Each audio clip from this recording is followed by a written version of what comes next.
اس پہ کوئی حرج نہیں ہے، یہ جائز ہے، یہ کریں۔ یہ تمنا نہ کریں کہ اس کی چھینے پھر مجھے ملے یا اس کی برباد ہو جائے۔ وہ کتنا گندا دل ہے جو کسی مسلمان کی بربادی کی تمنا رکھتا ہے، یہ اتنا ناپسندیدہ عمل ہے۔ ایکچولی حسد کرنے والا آپ کو پتا ہے آرگیومنٹ کس پہ کرتا ہے، اعتراض کس پہ کرتا ہے؟ ذرا توجہ رکھیے گا، میں آپ سے کچھ سوال کرنا چاہتا ہوں جس کا مجھے آپ سب سے باآواز بلند جواب چاہیے۔ مجھے بتائیے عزت دینے والا کون ہے؟ زور سے جواب دیجئے۔ شہرت دینے والا کون ہے؟ دولت دینے والا کون ہے؟ اولاد دینے والا کون ہے؟ خوبصورت بنانے والا کون ہے؟ جب سب چیزیں دینے والا اللہ ہے تو میں کون ہوتا ہوں یہ اعتراض کرنے والا کہ اللہ تو نے اس کو کیوں دیا؟ اٹ مینز کہ حسد کرنے والا اللہ پر اعتراض کرتا ہے کہ اللہ تو نے اسے کیوں دیا، مجھے کیوں نہیں دیا۔ وَتُعِزُّ مَن تَشَاءُ وَتُذِلُّ مَن تَشَاءُ، اللہ جسے چاہے عزت دے۔ میں اور آپ کون ہوتے اس میں پرابلم کریٹ کرنے والے؟ لیکن یہ حسد جو ہے، اچھا اس کی ایک اور پرابلم بتاؤں، نیند نہیں آ رہی، ٹینشن بڑی ہے، میں سوتا ہوں مگر دماغ نہیں سوتا، سوچتا رہتا ہوں۔ میں آج مشورہ دے رہا ہوں آپ کو، جس کو یہ پرابلم ہے نا، چیک کر لو کہیں کسی کا حسد تو دل میں نہیں پال لیا، کیونکہ حسد جو ہے نا اس کو کہتے ہیں انگریزی میں جیلسی ہے، یہ زندگی میں بھی آپ کو جلائے گا۔ کیونکہ ہوگا کیا کہ آپ کو کسی سے حسد ہو گیا ہے، وہ ترقی کرتا رہے گا، آپ کو تکلیف ہوتی رہے گی، وہ آگے بڑھتا رہے گا، آپ کو پرابلم ہوتی رہے گی، نیند کہاں سے آئے گی، سکون کدھر سے آئے گا؟ واللہ اگر آپ سکون کی نیند سونا چاہتے ہیں، فریش زندگی گزارنا چاہتے ہیں، لوگوں کا حسد اپنے دل سے نکال لو، سب کا بھلا سوچنا شروع کر دو۔ بزرگ بڑی پیاری بات کہتے ہیں، سب کا بھلا، سب کی خیر، سب کے بھلے میں اپنی خیر۔ آپ لوگوں کا بھلا کریں، لوگوں کا اچھا سوچیں، کسی کو ترقی ملتی ہے تو کیوں پرابلم ہوتا ہے؟ اللہ دے رہا ہے، اللہ یا اللہ اسے بھی دے، مجھے بھی عطا کر دے، اس کے خزانوں میں تو کمی نہیں ہے نا۔ اب آخر میں یہ جو میں بیان کر رہا ہوں، لوگ ہو سکتا ہے سوچ رہے ہوں یار بیان تو بہت اچھا ہو رہا ہے، لیکن میں تو حسد نہیں کرتا، حسد واقعی بری چیز ہے، مگر میں کدھر حسد کرتا ہوں؟ چلیں کولیسٹرول چیک کرانے کے لیے کسی لیبارٹری میں جاتے ہیں نا، شوگر ٹیسٹ کرانے جاتے ہیں، میں ایک چھوٹا سا لیبارٹری ٹیسٹ کر لیتا ہوں آپ سب کا۔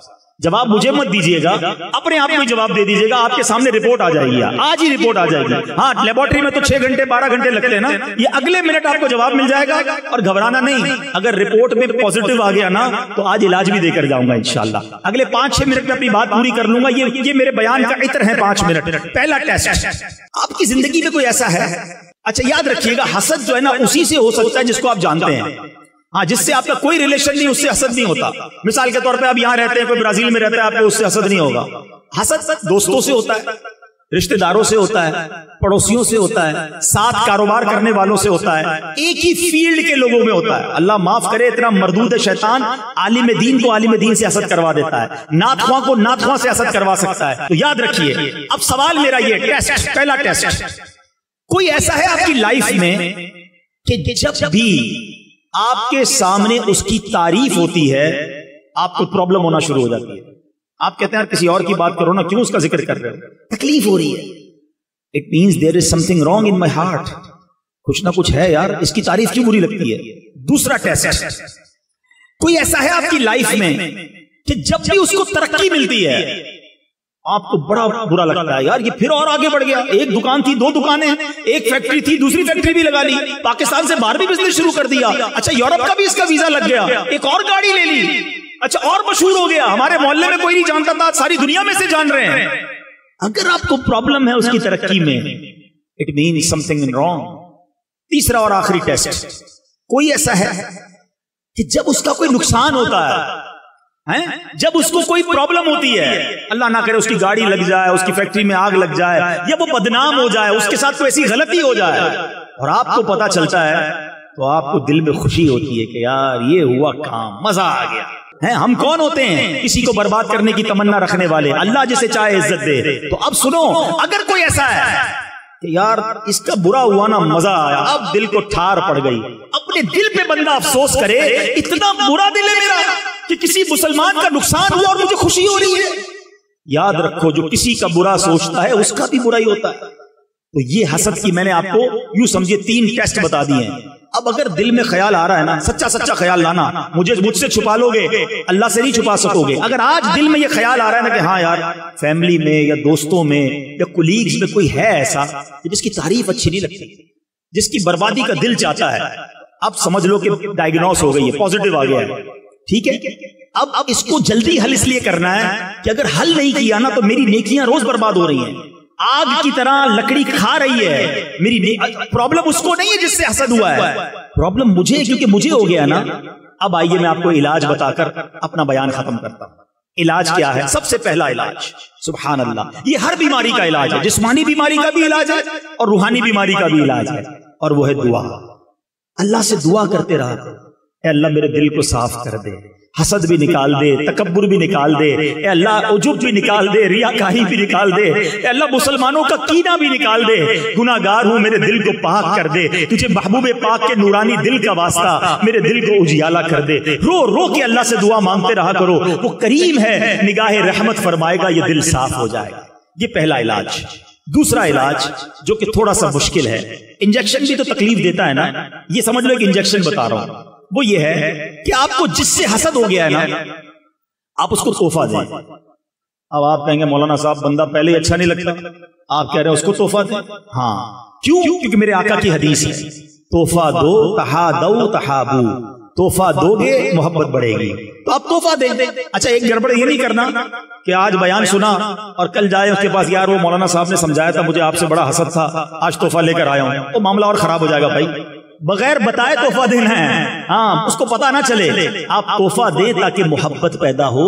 بیماری میرے اندر ہے جو مجھے نکالنی ہے. ایک آخری علاج لے لو، وہ کیا ہے؟ What ever problem you have in your mind. آپ کو کسی کی دولت سے پرابلم ہوتا ہے، یار یہ پیسے والا ہو گیا میں غریب، پرابلم ہے نا، اب اس کی دولت کے لیے دعا کریں، یا اللہ اس کی دولت میں اور برکت دے. پھر وہی یار مجھے پہلے ہی پرابلم ہے، آپ کہہ رہے ہیں میں اس کی دولت کے لیے دعا کروں، یہ اینٹی بائیوٹک ہے. ہاں لیکن اس کا فائدہ بتاؤں گا. آپ کو کسی کی شہرت سے پرابلم ہے، یہ اتنا مشہور ہو گیا، آپ دعا کریں یا اللہ اس کی عزت میں اور برکت ڈالے. آپ کو کسی کے چہرے سے پرابلم ہے، یار اتنا خوبصورت ہے، یا اللہ اس کے حسن میں اور برکت دے. ہے مشکل، جب آپ دعا کریں گے نا آپ کو لگے گا یار دل پر بڑا بھاری پڑ رہا ہے، یہی تو علاج ہے. لیکن ہوگا کیا اینڈ آف دا ڈے کہ جب کوئی آ کر آپ کو خبر دے گا نا یار وہ اور ترقی کر گیا، اس کا کاروبار اور بڑھ گیا، تو آپ کے دل سے جواب آئے گا میں بھی تو دعا کرتا تھا اس کے لیے، بڑھنا ہی تھا، اللہ کی رحمت سے اور بڑھ جائے. تو ہمیشہ یاد رکھیں جب کی کسی مسلمان کی ترقی کی خبر ملے نا آپ نے یہی کہنا یا اللہ اسے اور ترقی دے اور مجھے بھی ساتھ دے دے، میرے رب کے خزانے بھرے ہوئے ہیں. آج تو پرابلم یہ کہ ساتھ کھاتے ہیں، ساتھ بیٹھتے ہیں، ساتھ روز ہوتے ہیں اور پتہ بھی نہیں چلتا. کوئی دوست آ کر کہنا نئی گاڑی لی ہے، اچھا بھائی دکھاؤ تو صحیح کون سا ماڈل ہے، یہ والا ماڈل، اچھا یار ذرا مٹھائی تو کھلاؤ، مٹھائی بھی کھا لیں گے. جیسے ہی گاڑی لے کر آگے جائے گا سود کے پیسوں سے لیو. اپنے گھر پہ کسی نے دعوت کی، شاندار دعوت، نیا گھر بنایا ہے، بریانی بھی کھائی، کھانا بھی کھایا، جیسے ہی باہر نکلے یہ 2 نمبر کے پیسوں سے گھر بنایا. تمہیں پرابلم کیا ہے؟ اللہ اسے ترقی دے رہا ہے. ہم کیوں تکلیف میں آتے ہیں کسی کی نعمت پر؟ خوش ہونا سیکھو، آپ خود پرسکون ہو جاؤ گے، آپ خود ریلیکس ہو جاؤ گے. یہ حسد اتنی بری بیماری ہے، یہ وہ بیماری ہے جس کو صاف کرنا بہت ضروری ہے. تو بہرحال میرے پیارے اسلامی بھائیوں، آج میں نے سیرت مصطفیٰ صلی اللہ علیہ وسلم کے کچھ پہلوؤں کو بیان کیا، نبی پاک کے نورانی دل کا ذکر کیا، اور ساتھ ایک ایسی بیماری جو ہمارے معاشرے کو کھوکھلا کر رہی ہے. مسلمان ایک دوسرے کے خیر خواہ ہونے چاہیے تھے، مگر آج حسد کی وجہ سے ایک دوسرے کے دشمن بنے ہوئے ہیں. وہ دشمن بھی ایسا ہے جو سامنے نہیں آتا، دل ہی دل میں برا چاہ رہا ہے. یہ اسلام نہیں ہے، یہ نبی پاک کی سنت نہیں ہے. مسلمان کی خیر خواہی کیجئے، مسلمان کا بھلا سوچئے. اب اگلی زندگی میرے آقا کی سنتوں کے مطابق گزاریں گے. اللہ مجھے اور آپ کو سنتوں پر عمل کرنے والا، 5 وقت نماز پڑھنے والا اور ان برائیوں سے پاک دل والا بنا دے. ایسی پیاری باتیں دعوت اسلامی کے پیارے ماحول میں سکھائی جاتی ہیں. پلیز اگر آپ اس طرح کی سپیچز اور سننا چاہتے ہیں تو مدنی چینل دیکھیے، جہاں اپنی فیملی کے ساتھ آپ بیٹھ کر انشاءاللہ پوری فیملی کو چینج ہوتا ہوا دیکھیں گے. جس کو موقع ملے وہ دعوت اسلامی کے مرکز فیضان مدینہ آئیں. اللہ کریم ہمیں مبارک محفلوں کی برکت نصیب فرمائے. آمین بجاہ النبی الامین صلی اللہ تعالی علیہ وسلم. میرے اعمال کی اصلاح کرم سے